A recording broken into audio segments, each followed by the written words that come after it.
Okay, we're about to jump into one of the most incredible business stories I think you'll ever hear. Seriously, it's the story of a family that went from having practically nothing to building a billion-dollar empire, and it all started with a simple potato chip. So just try to picture this for a second. You're a family of farmers. A terrible drought hits, and you lose everything. Your land, your way of life, it's all gone. You have absolutely nothing left. How on earth do you even begin to come back from that? And we're not just talking about surviving, we're talking about going on to build one of the biggest snack food empires in a country of over 1 billion people, taking on giants like PepsiCo and winning. I know, it sounds like something out of a movie, right? Totally impossible. But this is the real, true story of the Virani family and their company, Balaji Wafers. So, to really get a grip on this journey, we have to go all the way back to the beginning, to a time and a place that feels like a completely different world from where they are today. And wow, this slide right here, it just says it all. On one side, you've got a tiny village with no electricity, and on the other, a massive 60 billion rupee empire. The contrast is just staggering, and the story of how they got from point A to point B, well, that's what we're going to unpack. Their story kicks off in the 1970s in a small farming village called Dundaraji. The Virani family was poor. I mean, no electricity, no car, not even a bike. Then disaster hits. 2 monsoons fail back to back, causing this horrible drought.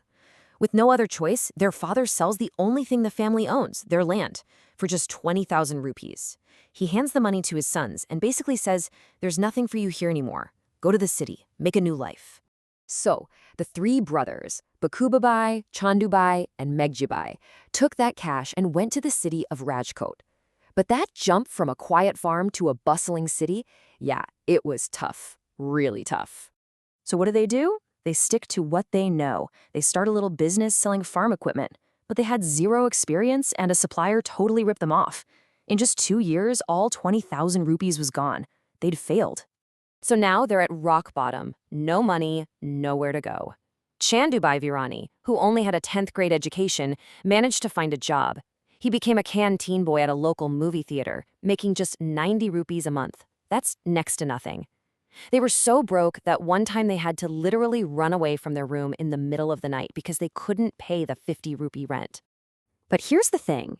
It was right here, in this super humble job, that Chandubai learned the very first principle that would end up defining his entire life and his entire business career. So what was it? He started to believe this. Work is a sacred duty. He didn't see any task as too small or beneath him. He wasn't just serving food. He was out there putting up movie posters, checking tickets, showing people to their seats. At night, he'd even stick around and repair the ripped cinema chairs. And he did all this without ever asking for a single extra rupee. His work spoke for itself, and his boss definitely noticed. You know what? All that hard work, it paid off. In 1976, his boss gave him the contract to run the entire cinema canteen. And it was right there, in the middle of that crazy rush to serve people during the 5-minute movie intervals, that a new opportunity, a totally unexpected one, popped up. And what's wild is how fast things started moving once he spotted that opportunity.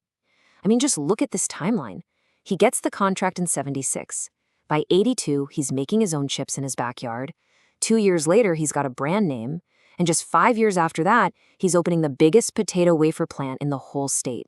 It was just an insane period of growth. So what was the spark? What was the problem that lit this whole fire? Well, one of the most popular snacks at the canteen was potato wafers, what we'd call potato chips. But his suppliers were a nightmare. The chips were always late or the quality was just terrible. It was a constant headache. And this is where his second mantra just clicks into place. Look for solutions instead of being worried. So instead of just complaining about his bad suppliers, Chandubai saw a problem that he could solve. He thought, hey, if I can't find anyone to do this right, why don't I just make the chips myself? He saw a huge opportunity where everyone else just saw a problem. So he gets to work frying potatoes in this little shed behind his house. And as that tiny operation grew into a massive factory, he and his brothers built this business philosophy that is, well, it's completely different from how most companies operate today. They created what you could call the Balaji ecosystem.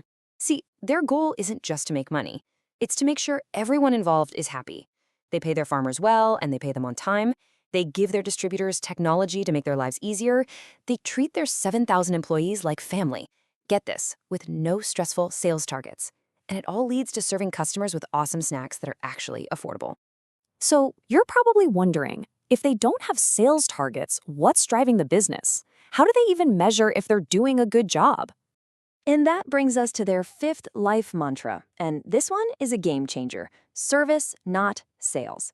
The way Chandubai sees it, sales is about pushing a product onto somebody. He doesn't want to do that. He'd rather focus on service, which means making a product so good that customers are practically pulling it off the shelves. He's just serving the demand that's already there.